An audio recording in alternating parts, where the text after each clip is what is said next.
Welcome to Magluto Kita TV.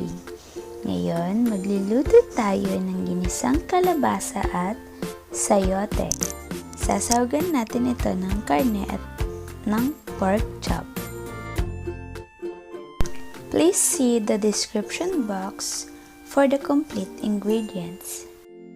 Ngayon, pag mainit na yung kawali, ilagay na natin yung mantika. Itong mantika na to guys, ginamit ko siya kahapon nung nagprito din ako ng karne. So, pwede pa naman siyang gamitin. Ayan. So, ingat-ingat lang tayo guys pag nagpiprito para hindi tayo matilamsikan.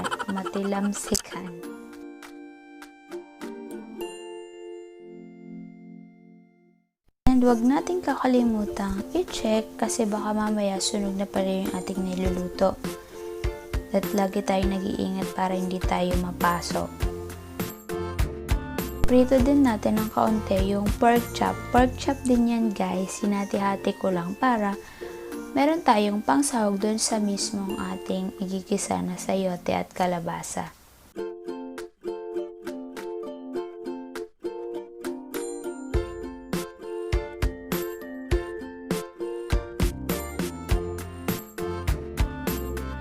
So, luto na yan guys. Ita-transfer na natin sa isang lalagyan. Magigisa na tayo ng ating sayote at kalabasa. So, kapag mainit na itong ating kawali, lagyan na natin ng mantika. Lagyan na natin ang sibuyas. Next sa sibuyas, syempre, bawang.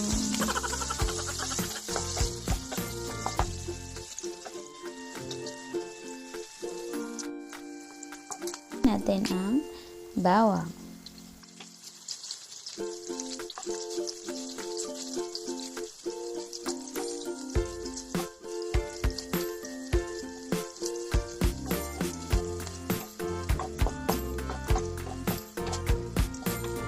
So, luto na yan guys. Pwede na natin ilagay yung ating kamatis. Ilagay na natin. Yan. Kamatis. Favorite ko yan.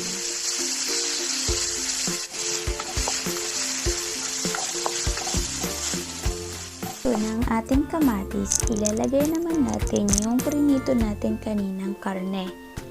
Para ma-mix yung lasa nito sa kamatis para mas masarap ang ating ginisa.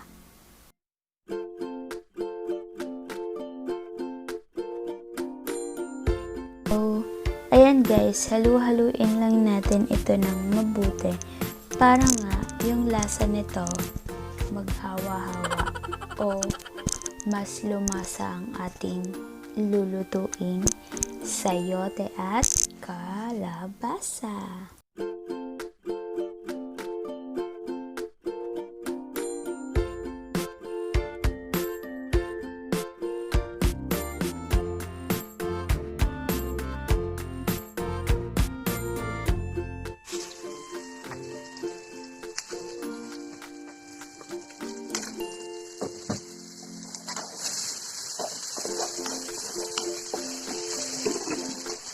Yan guys, luto na siya. Okay na yung kulay. Pwede na natin ilagay ang ating kalabasa. Ayan, ilagay na natin. Excited na ako. Favorite ko pa naman yung kalabasa.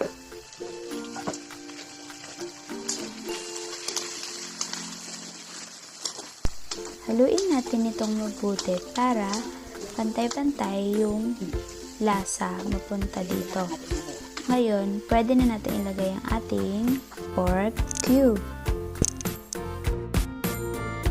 Lagyan na rin natin ang ating sayote.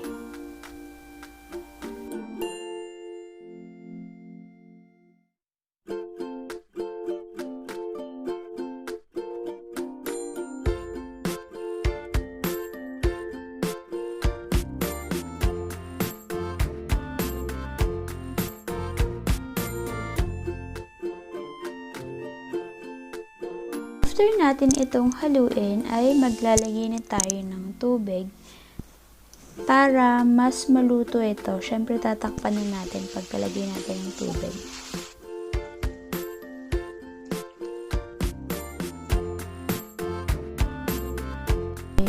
So ito pa lang yung ating pork cube. Akala ko nalagay ko na kanina. Pasaway. Ang isa ko pang favorite, ang paminta. Lagyan na rin natin ng patis. 1 kutsara lang po yan na patis. Diyan ko lang nailagay dahil wala akong paglalagyan. So, ayan, takpan na natin ito. Ayan. Kumulo na ng kaunti. Haluin natin at i-check kung kamusta na ba yung ating niluluto.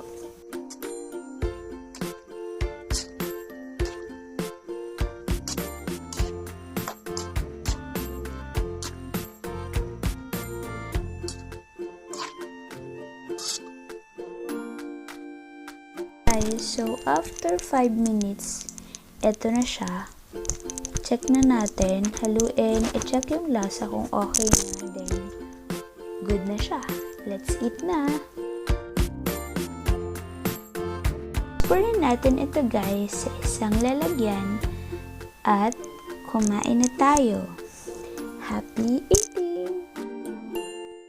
Thank you for watching Magluto Kita TV. Please subscribe to keep you updated. God bless!